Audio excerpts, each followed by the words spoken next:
galerinha do YouTube, aqui quem fala é o Marcelo. E hoje eu vou estar apresentando aqui pra vocês, como você pode ver no vídeo, Minecraft, com mais um vídeo de Minecraft. Hoje eu vou estar apresentando um mod. O nome dele é Companion. Eu vou deixar na descrição o nome do canal do amigo que eu vou apresentando aqui, que o nome dele é Pedro.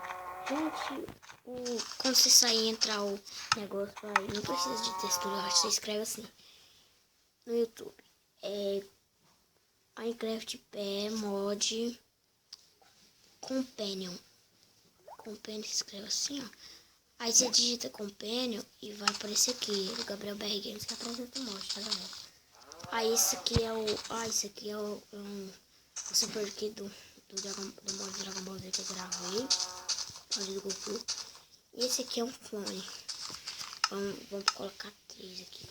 Lembrando que você pede meio coração. Você fica com meio coração quando você digita um clone. Porque você dá vida. Quase dá vida pra ele. Aí o que? Vocês vêm aqui, ó. Tem esse. Aqui, ó. Se tiver o Tominita, você clica aqui no livro. Vai next.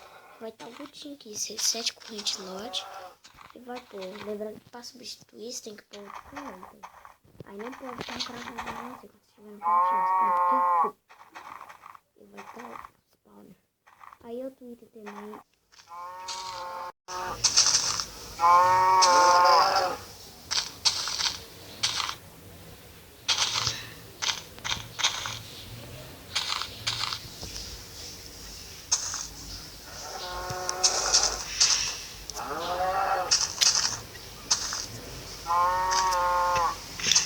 Ok, pessoal, ele é só assim mesmo, mod.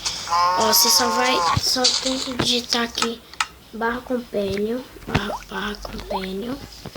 e ele vai estar, ele te protege, ele dá TP no si, ele fica conversando com você primeiro, fica te chamando de não sei o que, não sei o que. Por exemplo, essa vaca que você bate nela, vai todo mundo em cima.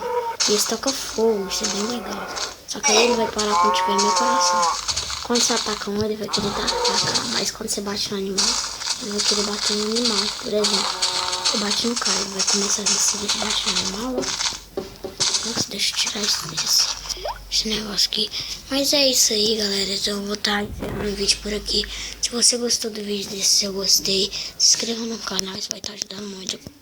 Vou deixar aí no canal na descrição o nome do canal do meu amigo, que é TransPH Gamer. Vale a pena você ver os vídeos dele, bem poderoso. Então falou!